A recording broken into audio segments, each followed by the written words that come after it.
This is the Cliff Yates Show. Personal growth, motivation, inspiration, and philosophies for a great life. All right, everybody, welcome to the Cliff Yates Show. As always, you're in the right place. My great guest today, Tom Vasile. How are you, buddy? I'm good.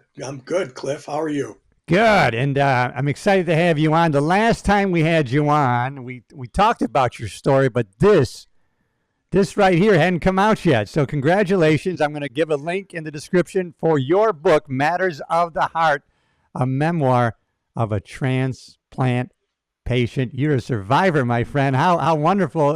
What a great book, man. Just an amazing story. It really is.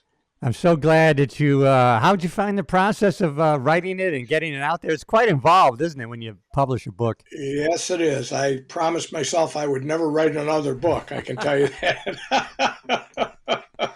It takes a while. It takes a lot of thought, and it takes a lot of patience. And it took me almost a year just to write this little thin book. But all of the stuff is factual in there, and it's all been done with experience and from the Bible. Yes, it's definitely with faith this book was written, and I want to talk to you about that. One of the reasons I wanted to have you back on, we did talk about your story before, and I was kind of as it happened, I was connected with you and right afterwards, but I know the story, right? But then I read your book, and my God, our God. Your hand was definitely guided when you wrote this book. I couldn't put it down. I thought, because I thought, I know the story. I'll buy the book, but I don't need to read it. And then I started reading it, and oh man, I could not put it down, Tom. I mean, it was very well written. Yeah, it was done with the support and the inspiration of the good Lord. Yes. Because all of those scriptures that are in there came from him. And that's just exactly what he did with my wife and I during the course of this journey. He did what was in the Bible.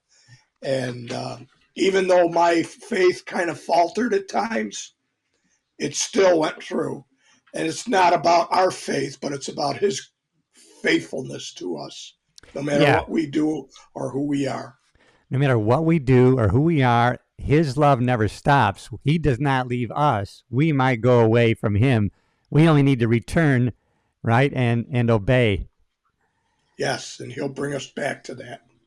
But, I question, you say whether your faith wavered. I think you were just maybe at times just questioning, right? Are you there, Lord? Are you here? Because it seems like a natural thing. You're facing death, really. You're on the doorstep. I mean, the things you have to go through. So in the end, I think your faith really was there the whole time.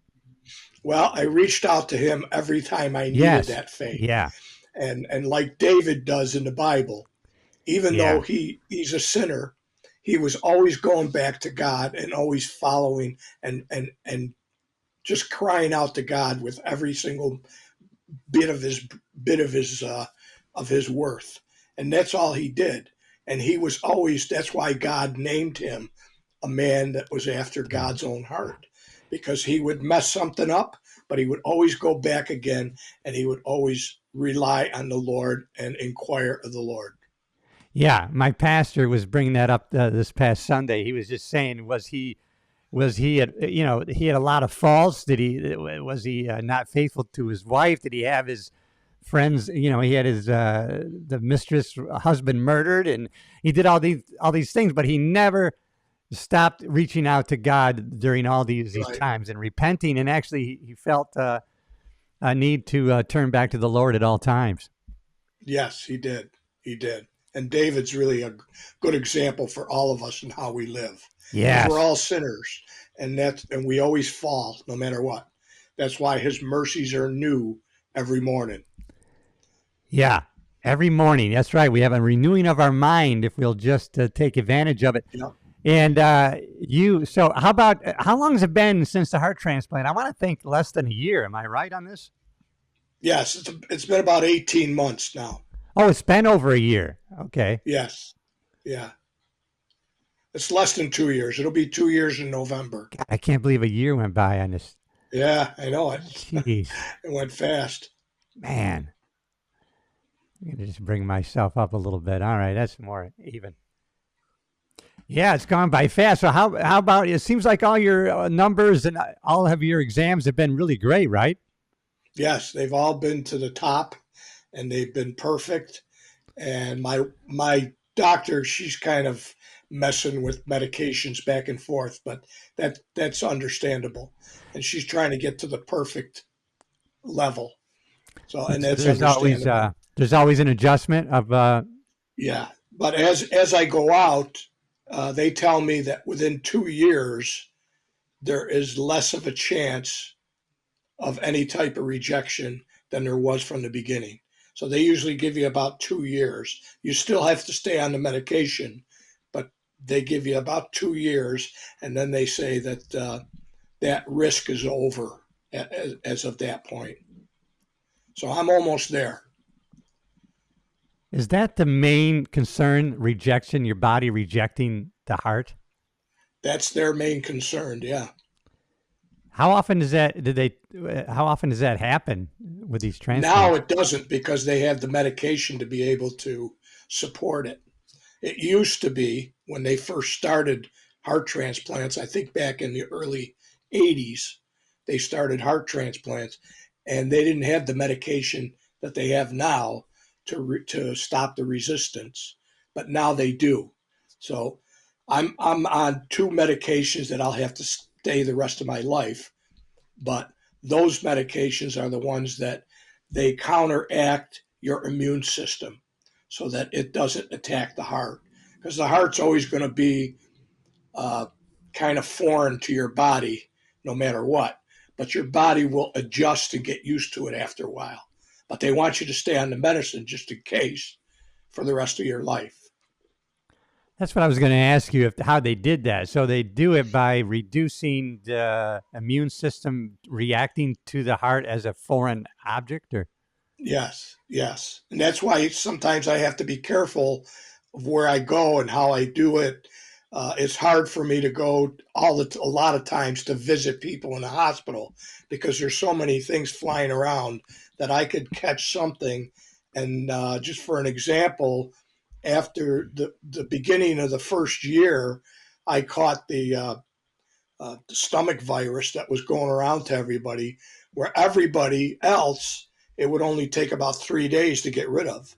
Me, I had it for like 5 weeks, and it was uh, really bad. And my immune system wasn't used to fighting that much of a virus. The worst part about a virus is they can't find a virus in your blood, right?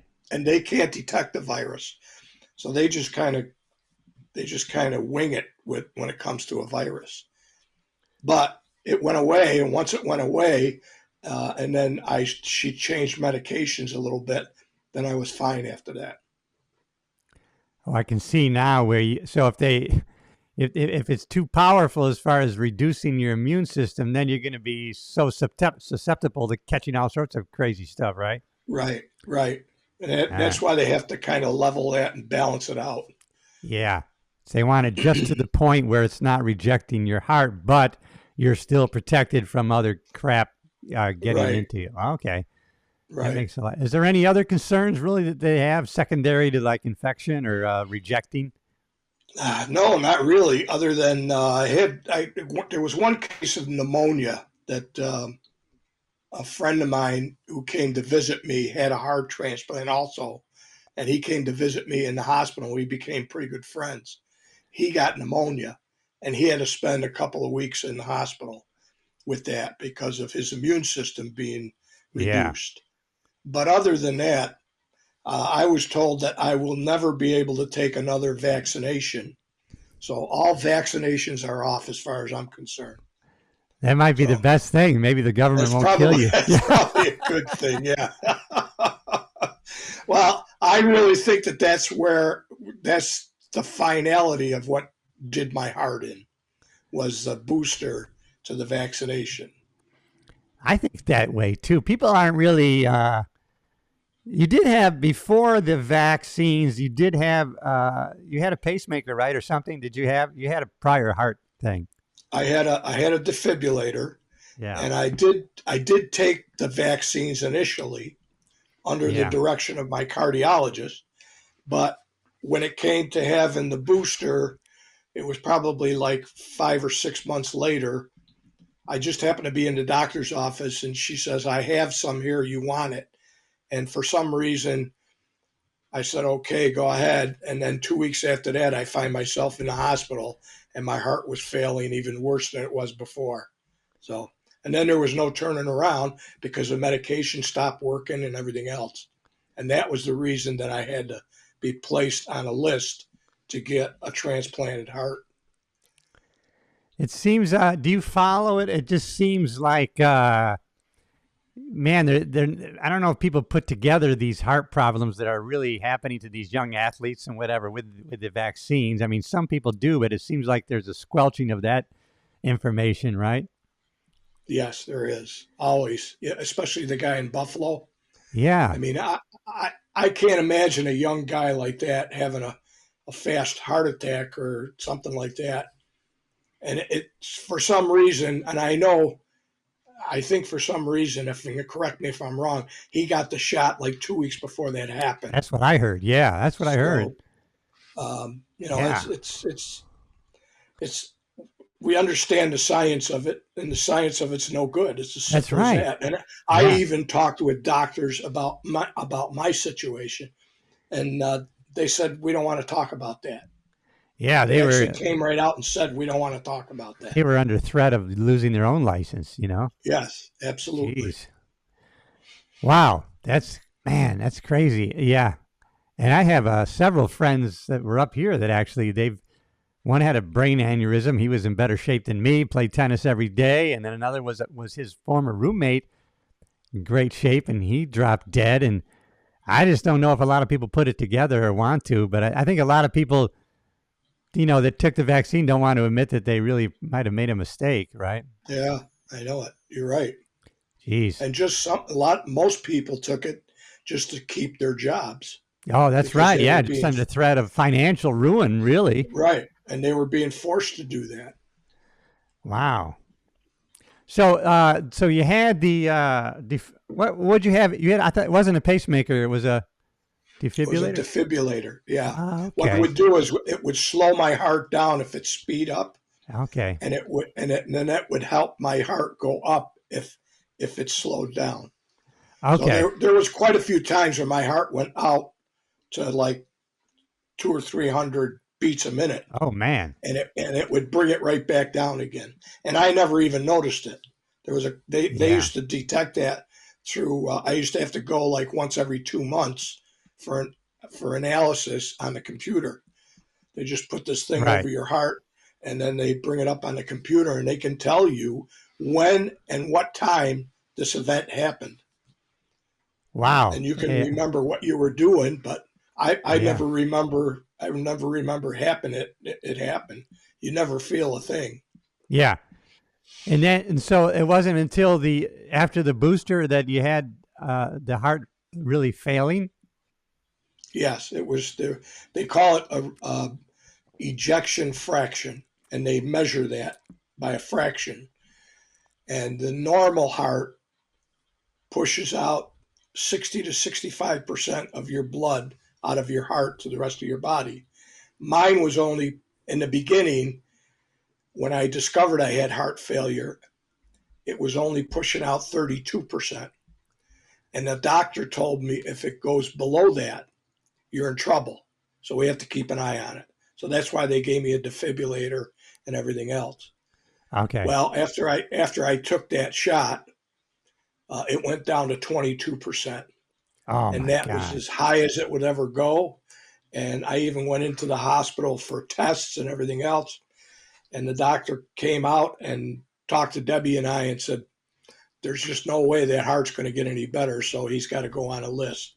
And if he doesn't, and he chooses not to, then he'll be dead in 6 months Wow. because his body's not going to withstand it. And that started a whole process. But luckily, Yeah. for a lot of reasons, you didn't turn to faith because of this. You were already a man of faith, right? You were already a chaplain at that time, right? Yes, I was. Yeah. And so Yeah, so you and I worked together 40 some years ago, right? Law enforcement, and Yep. Yep. then you became a pastor now to the Monroe County Sheriff's Department and RPD, and then is the fire department too, or what? Explain the chaplaincy Yes. that you're involved in. Rochester Fire Department's involved with it now, and so is the 911 center. Oh yeah, So that's great. we're centered in Monroe County, and we're doing the 911 center. Those folks, unbeknown to me, need a lot of relief. They don't know who to talk to, so it gives them a little bit of a relief to talk about the things that they get involved in. We went in there one Friday morning. We're sitting, and all we do is just go in there and sit in the break room, and they'll come in and they'll talk to us if they want to. Yeah. One kid came in and he sat down and said, "I had a terrible call last night. A lady called. Somebody was breaking into her house. I called the police. I kept her on the phone. The police finally got there, and then she hung up. But he says, I don't know what happened. We never find out what the result was of the thing. Oh man. And it kind of plays on them after a while, and it's good for them to talk about it and release that stress out of them. So that helps really good too. And the firefighters, we know the firefighters are under a lot of stress too, and they see nasty things as they go along too. So I think they were starting to realize in the LA Sheriff's Department where I worked, I think they were starting to realize how these dispatchers, are affected by these calls where somebody dies or an officer is shot. And then I never thought about the fact, I don't even think there's anything in place to follow up so that they find out what the finality of the call was. There isn't unless they have somebody that they know on the police department that can call them later and say, hey, thanks for this or thanks for that. Yeah. Nobody ever talks to them about it. No. And there really isn't any way to follow up with it. So the only thing that they can do is to just relieve that stress by talking about it to somebody else. Man. And, just kind of acknowledge to them that, encourage them that they did a good job and that everything's going to be okay type of thing. Wow. And then obviously we sit and we pray for them too. So yeah.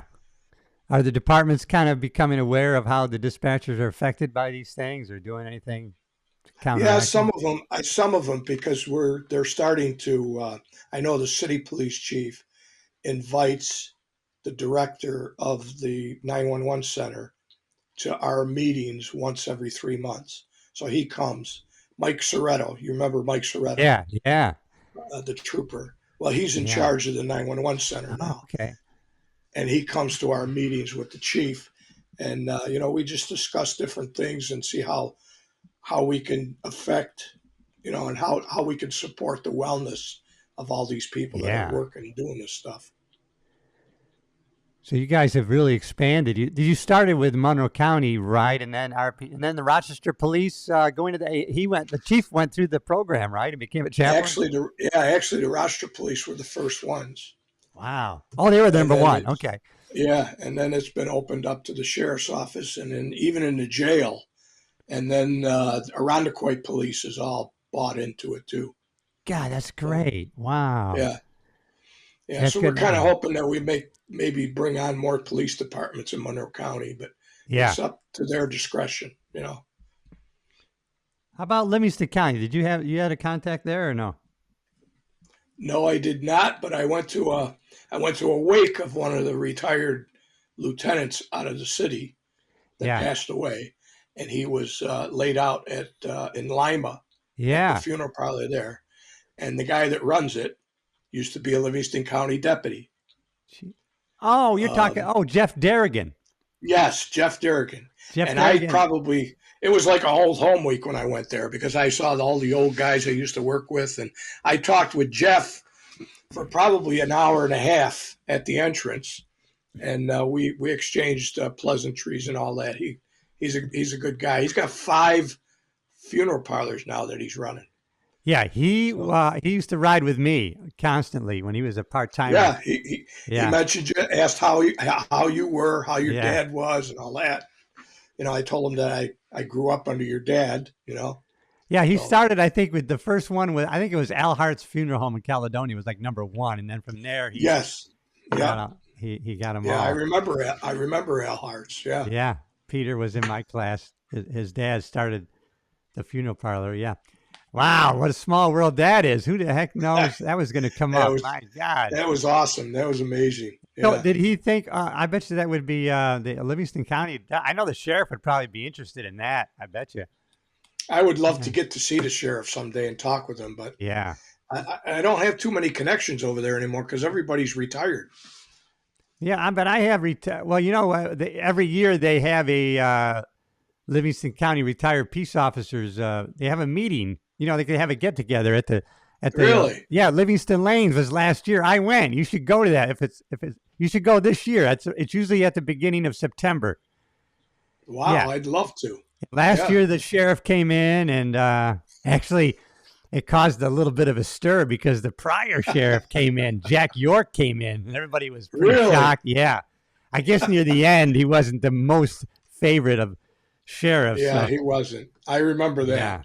But he came in. Of course, I had none of that bad feelings, so I never worked there when there was any negativity regarding him. So it was great to see him, and he looked good. But that was nice that he showed up. And so I see all these guys from Chris Haley and all these guys from 40 years ago, Robin Maloney and all these guys. I know. Oh, yeah. We were talking a lot about Robin.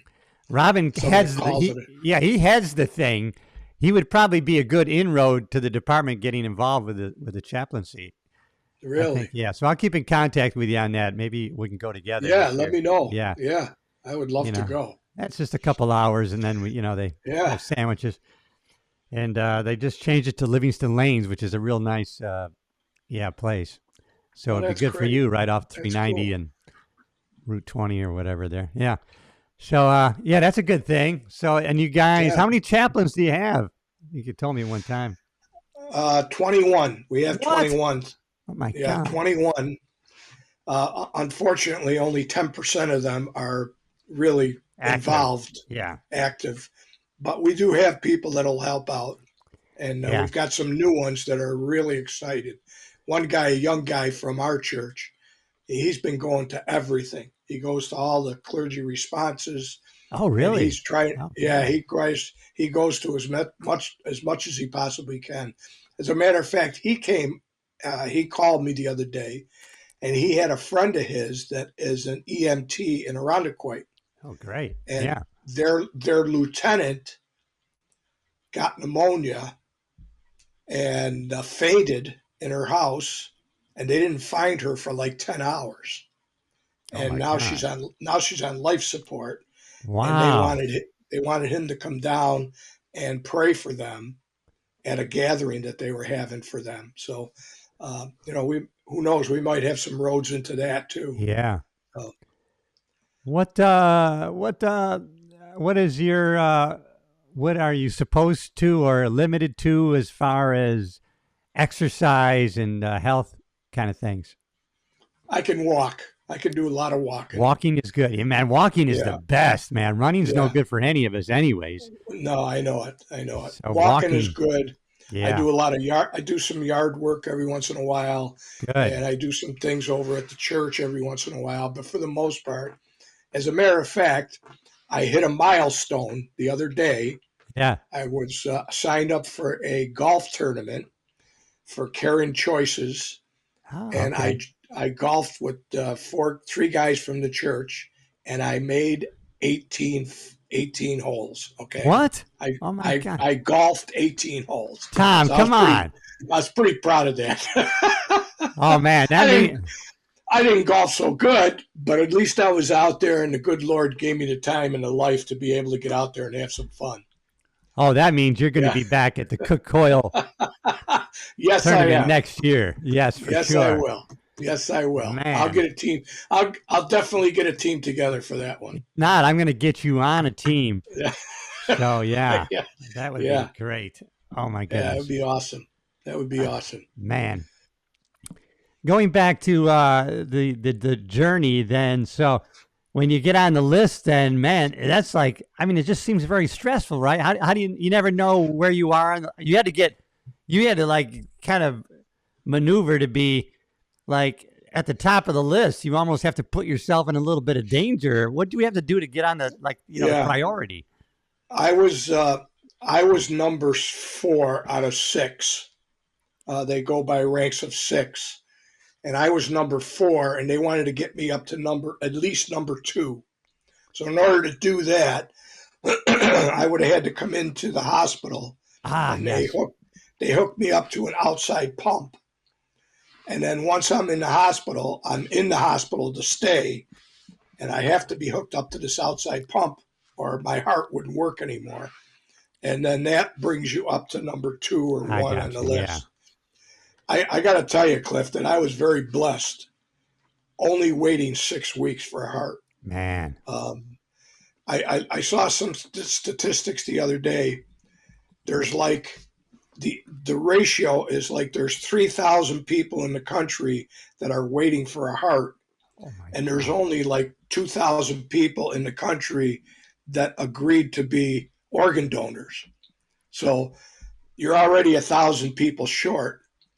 And being my blood type, I'm an O positive, so it has to match coming in. It's a universal blood going out, but coming in, it has to match it. Gotcha.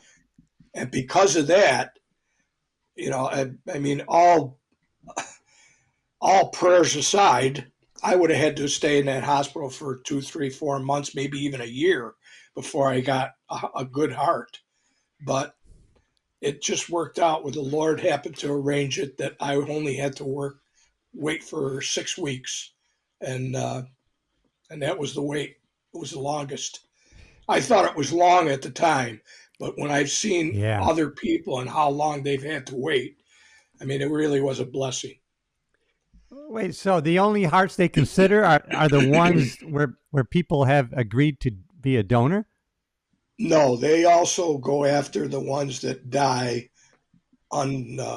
suddenly. Anyone that dies, and they monitor that. They send a team to where that person is in the hospital, and then they talk with the family, and they try to get the family and convince the family that donating that person's organs is the most important thing at this point. And Okay, but that's a otherwise, hard conversation. That's a very hard yeah. conversation. So, but it still comes down to their choice. So it's always, unless someone agrees to it, that's it. Right. The family, if the person is just brain dead and then just on a machine, then it's up to the family. If the family says no, it's no. As Wow. simple as that. Yeah. That's kind of tough. You would think, and this all goes through your driver's license. Is that how usually you decide, or? Yeah, I think, well, that's the way it works in New York State. I'm not sure how it works in the other states, but I'm sure it's probably the same. So, man, you would think we got over 300 million in the country. You would think there'd be like 80,000 donors. So They you're only trying to have tell like me it's only 2,000? yeah, 2,000 registered. Yeah. Yeah. I mean, that doesn't even put a dent on the number of people that have licenses in New York State alone. Yeah, there needs to be a You know? campaign to try to get people to be donors, I Yeah. think. Yeah. 2,000, that's Well, ridiculous. our local guy here has gotten involved in a campaign for that. His last name is Hesco. He's a meteorologist for one of the TV stations here, and he had a heart transplant at the age of 38. Jeez. And he's been doing, he does things online and stuff like that to support, being a donor. And being a donor to me wasn't important back then, but now to me that's pretty important. Now I can see it. What do you think the hesitancy is from people doing that? Just not, a lot of it's probably just not knowing that they could be or should be. It probably is, because I don't think it's advertised enough. I really don't. Yeah, because it's like a checkoff box, and maybe people go, no, I don't want to do that. It's like checking a box if you're going to vote or not vote, or whatever the case may be. And they probably don't see the importance in it, and they probably think the next guy is going to do it, so why should I? Let's look at this from a Christian standpoint. Is there any hesitancy because people think that I'm going to be, life ever after. But what if I give up a heart? But that shouldn't be a concern, right? That's not the body you're raised with, right? No, because we're going to have all new bodies, Right, and we're not going to have blood in our bodies, right. because the Bible says that you can't inherit the kingdom of God only with flesh and bone and not blood. So Ah, we're going to be flesh and bone, but we're also going to be a spiritual body, just like Jesus was when he was raised from the dead. yes. Yeah. So that's what we got to look forward to. We're not going to be sick anymore. We're not going to get sick. We don't have to exercise. We don't have to do any of that. We can eat whatever we want. And because we will be able to eat, because he ate after he resurrected. He Yeah. sat with the apostles on the water, That's right. and they ate fish, and Yeah. and they had fellowship. Yeah. So uh, we're going to be the same as him. That's what the Bible says. Yeah. So people don't even have to worry about cremation or anything, right? That doesn't. No, cremation. I know That, Catholicism teaches that cremation is wrong, but the yeah. Lord's From going to put you back. The Lord's going to put you back together. That's as simple as that. He's going to raise you yeah. from the dead, whether you're ashes or whether you're just a body, a dead body. He's going to bring you back to life. That's what I was concerned with. So I looked into that. That was my understanding. Yeah, Yeah. So man, that might not be a bad place to start as far as recruiting people to be donors is through the churches. That would be. that's I right. just. That's I mean, right. 2,000 people is ridiculous. That should be in one county. Yeah, Man, I know it. I know it. gosh. But I guess they I know probably it. do get a lot of people to change their mind on the spot. But like you said, that's kind of a difficult time to be bringing it up. Yeah. Yeah, they should really promote that a lot more. I don't think they promote it as much as they should. They ought to have more advertisements for that instead of antidepressants and drugs. Yeah, you're right. Man. Absolutely. Or cannabis. Yeah. 2,000 people. My God. Yeah, cannabis. What the Yeah, hell? Jeez, that's kind of surprising, man. it is. So It 3,000 is. on the list. 2,000 have signed up, so we're down 1,000 to start with, and then you have to do it on a by person Yeah. basis, Well, they do it on a case by case basis. case by Yeah. case. What makes a perfect heart? What decides whether it's going to be a good candidate? It's got to be the right size for your body, Oh, size. and it's got to be the right blood type. So blood And I type, no matter what, the blood type still has to be the part that goes in has to match. the same. Yeah, the same. The blood type's the same. The DNA is different. I gotcha. Yeah, the But still, DNA that is limits different. people too. If you're only dealing with 1,000 or 2,000, and now we got to match Yeah, blood type. well, they told me from the beginning it might take a long time because you're an O positive patient, Oh, and there's yeah, not that many O positive people out there. Like I nice. said, the whole thing to me was it was just a miracle. It was Yeah. a gift from God, because I could have been laying in that bed in that hospital a lot longer than 6 weeks. Oh man. And then you get then all of a sudden all these other physical things come into play, and you're not going to be. I mean, you got to survive the operation. So I mean, if you're Yeah, pretty much sedentary for 8 weeks or longer, yeah. Well, you lose your strength. You lose the strength out of your arms and your legs. I'm just starting to get that back after 18 months now. I'm just yeah. starting to recover from all of that stuff. And you really didn't expect it, because the recovery time that they give you is like 5 weeks after the operation. Oh, I was recovered in about 3 weeks. I was walking on my own, but I still hadn't had that full muscle use back until now, about 18 months later, because wow. I was only in bed for 6 weeks. You can imagine somebody would have to stay in the hospital for a couple of months or 6 months or whatever. Some of these poor veterans that have gotten hurt overseas, and they have to spend half a year or a year in the hospital and in bed and everything else. I mean, that's got to be treacherous to them. So their definition of recovered is a little bit different than you feeling the way you were before. That Right. Yeah, and then what they look at is how well you've gotten through the operation and how quick your body heals.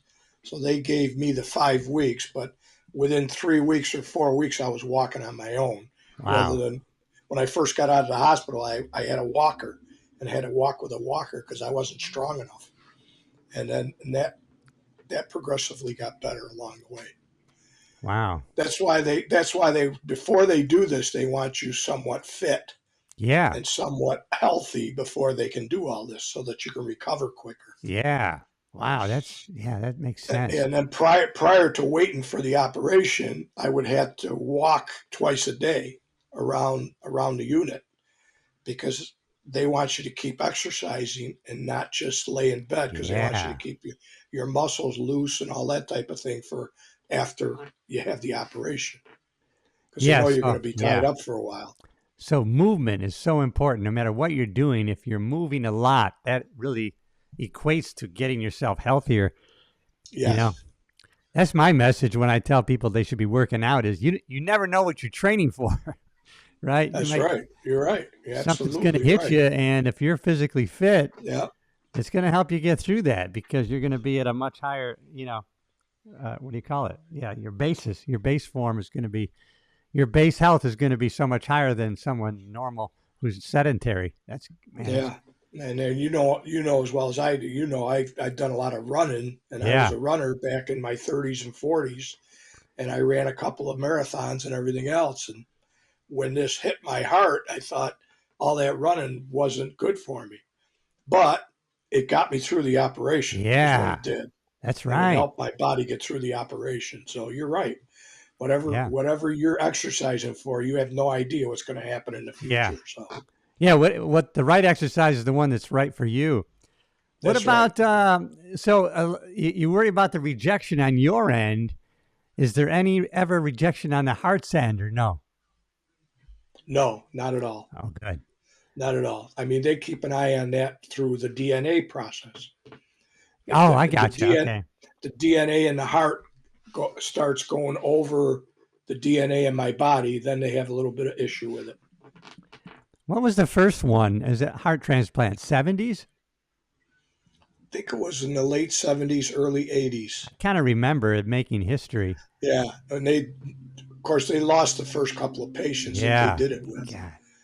because they weren't ready for the rejection stuff. Right. Yeah. And that's why they lost the patients because the heart was rejected Wow. And they didn't figure that out or they figured it until out, but then later they had to on. figure out how to deal with that. Yeah. That's sad, man.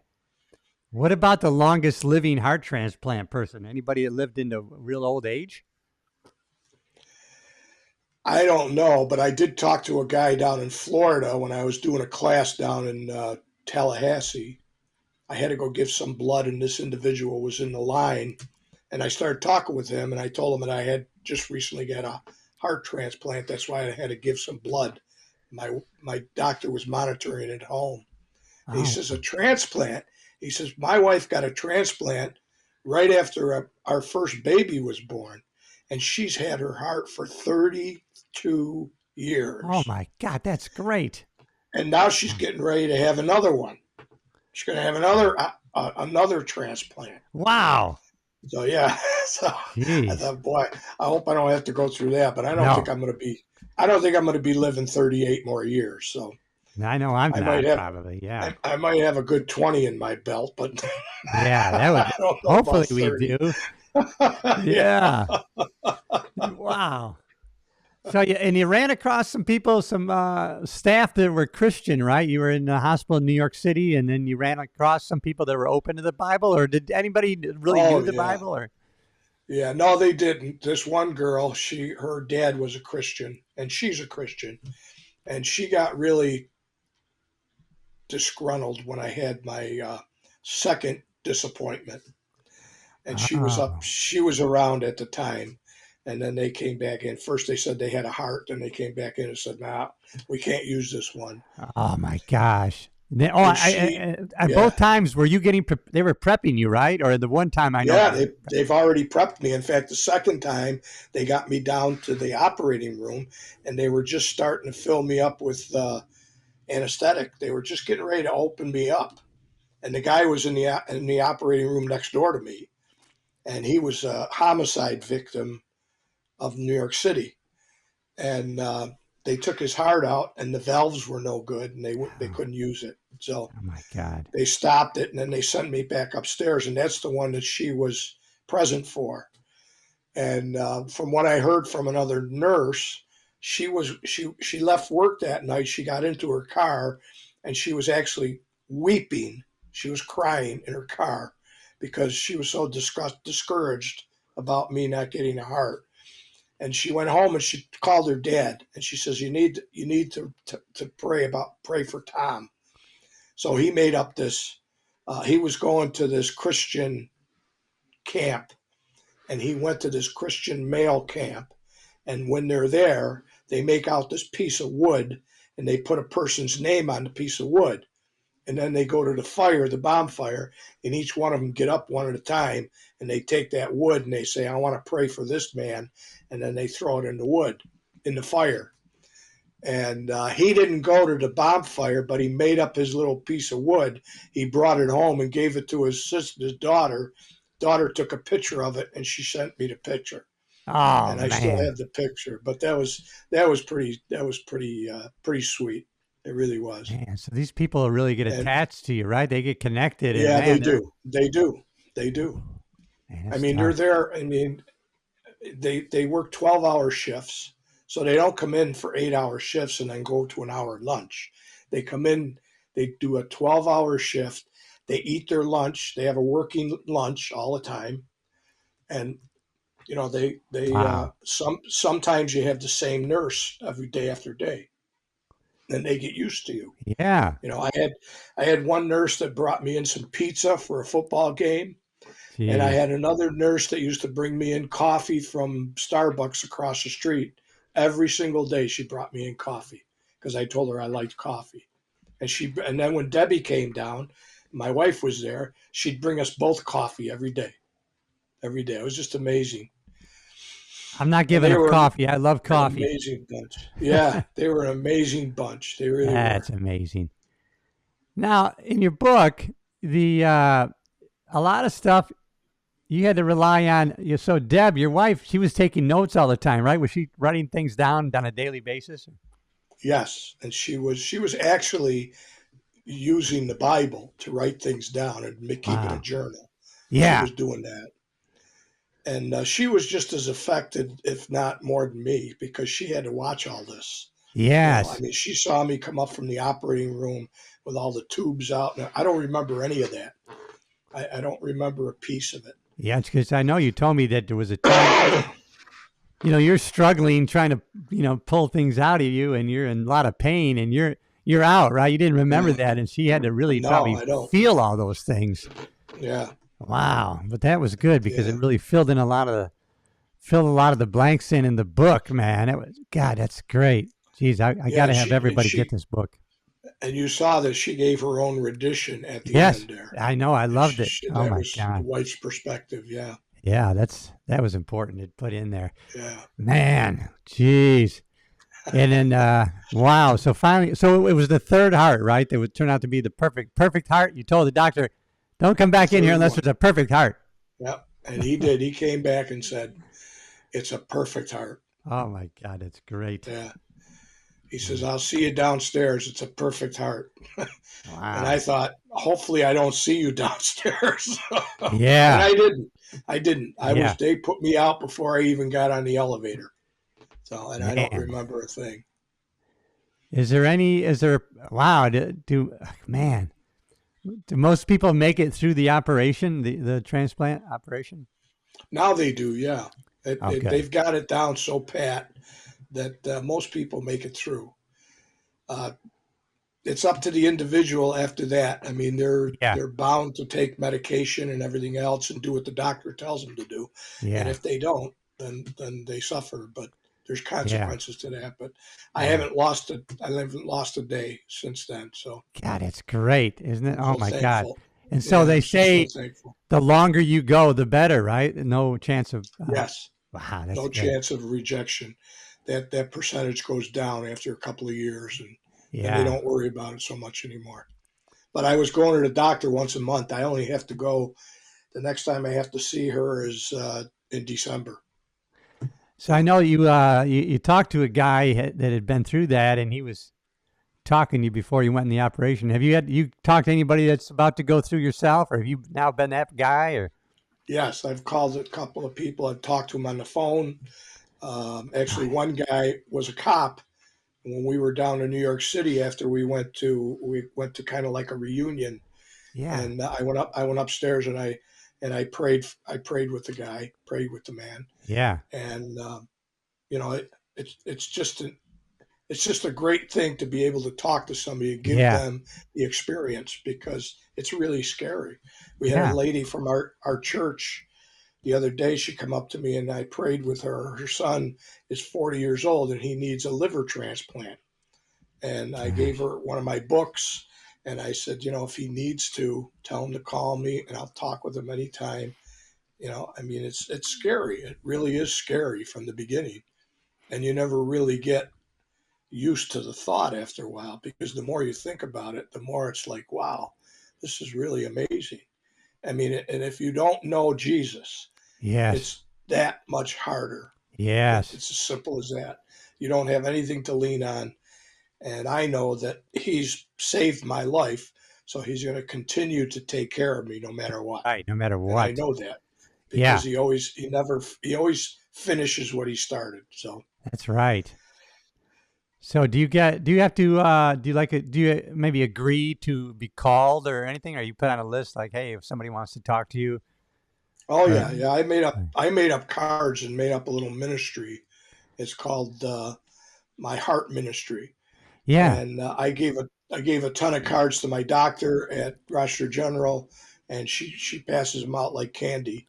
And if good. anybody wants any information, they can either call me or email me with anything that they need. Yeah, because I just think Yeah, that would be not only you talking to somebody who's been through it, so they have an understanding, but the fact that they can say, "Hey, I'm doing great," and you will yeah, too. It gives them an expectation. I yeah. think that really affects your That's body right. and your mind. Yeah, It gives them a light at the end of the tunnel, and it yeah, was help. It was great help and encouragement for me.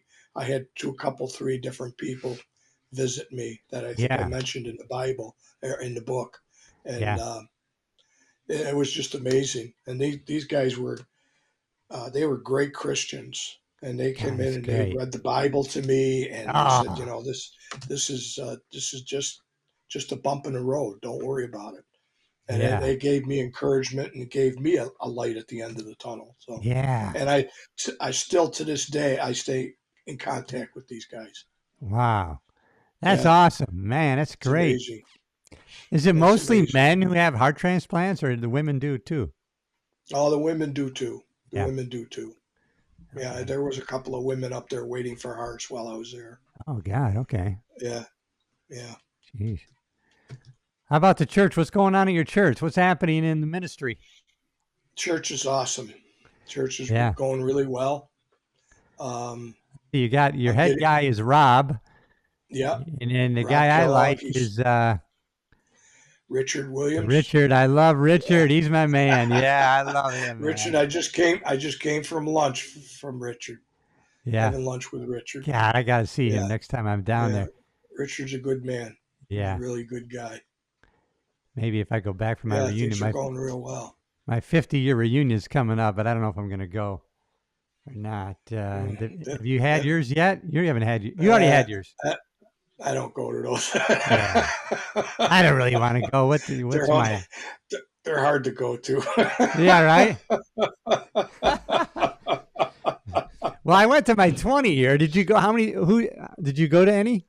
I went to my 40-year reunion of my Oh, grammar school. My grammar school.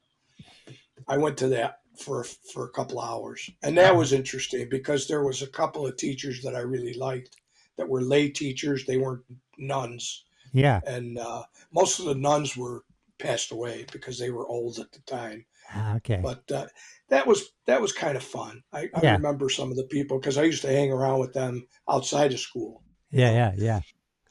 But the high Wow. school one, I didn't have a good time in high school, anyways. Yeah. I hated school. Yeah, I know. Me too. How about the jail ministry? You still doing anything with that? Every once in a great while, in fact, it was a request of the chaplain there in the jail that he wanted my wife and I to come up and do a service once a week Oh, during the weekend. But he hasn't contacted me about it. I told him I would do it, and he hasn't contacted me yet. okay. Yeah. So it usually takes him a long time to arrange and organize things. So, Yeah, knowing the red tape probably he has to go through. Yeah. I yeah. was thinking about that. I was watching Steve Bannon, who at the prison there, and he was talking how he got in there and he spoke civics. He taught civics to the inmates. Oh, really? Yeah, there was a lot of people that they were very open to learning all about it and Huh. stuff. So I'm sure people are open to hearing the word of God in Oh, jail. yeah. There is. There is in the jail. There always is. All right. All right. What's new? What's coming up that's new for you? Just the continuing.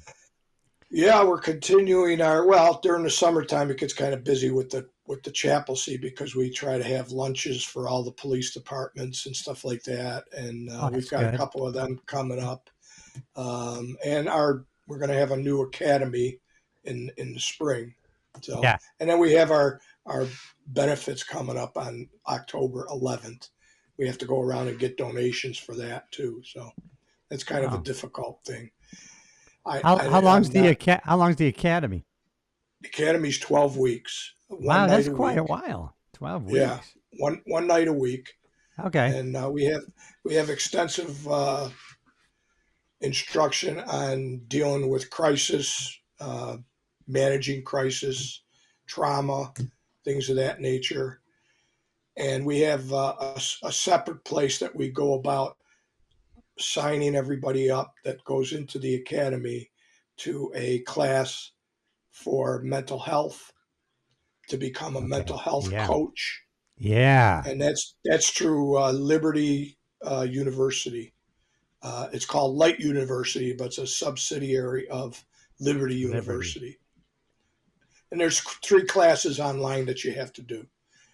Oh, good. So That's good. they've really helped us out because those classes are like $2,000 a piece, and Wow. Yeah. they gave it to us for $54 total, Wow. just to cover the IT costs. So Jeez. That is yeah, amazing. they've been really good to us. They've been awesome. So So when they get done with you, they're chaplains. yes, everybody becomes a chaplain under the law of New York State. Yep, Oh my God. and Okay. under the supervision of God, obviously. Yeah. And they don't have to have anything prior to anything prior to that. Well, they have to have we have to ask for certain criteria. They have to be familiar at least with the Bible and study Bible for over 2 years, Okay, at good. least a minimum of 2 years. They have Yeah. to be born again. They have to know Yeah. what being Makes born sense. again is, Yeah. and they have to have a home church Got and you. All right. And does and that have a and they kind of have their home church will attest to their regular attendance, kind of, or yes, their okay, pastor, and we ask for a reference letter from their pastor. reference. That's what you need. Okay, yeah, that Yeah. makes sense. That's good. Where can how about the book now? Where can everybody get it? I bought mine on Amazon. I read the Kindle version, but they can get a Yes, paperback also, right? they can get a paperback on Amazon. If Yep. they do a search on Amazon and they include my name, Thomas Yes. H. Vasile, then Yeah. they'll come up with the product because there's a lot of Matters of the Heart on Yeah. Amazon. I did Tom But Vasile even. I just did Matters of the Heart Tom Vasile, and it came up. yes, so you can Yeah. do that. And then I know you've been doing a lot of signed copies, right, around town. Yes, I have. I've gotten some author People like copies. that. And Yeah. as a matter of fact, I talked with the owner of Alpha and Omega, which is the only Christian store around here now, Oh and wow. he's agreed to have a book signing for me because he's got a whole shelf full of local authors, and he wants to include the book on the shelf. So That's that'll good. be exciting. Hopefully, I'll get to do that within the next month or so. All right. Well, I want everybody to get this book because it's very touching, and Matters of the Heart will touch their hearts for sure. And man, it's just very impactful. And so get it, ebook on Amazon, paperback, and man, I loved it. And so I want everybody to get it. So it'll be in the description of the YouTube video, and also be on all the podcast platform, the show descriptions. Yeah, so people can get it, Tom. Awesome. That'll be great. That'd be great. Thank you, Cliff. I appreciate that. Hey, this is a good way for us to get together and shoot the crap, man. I love it. Have coffee. Yes, absolutely. Yes, absolutely. All right, hang around a little bit. We'll do a little debriefing. Until next time, everybody. Hey, subscribe to the show and listen, get the book, Matters of the Heart. Thomas Vasile is the author. He was here. You heard him. You got to get the book. All right, brother, hang around. Thank you.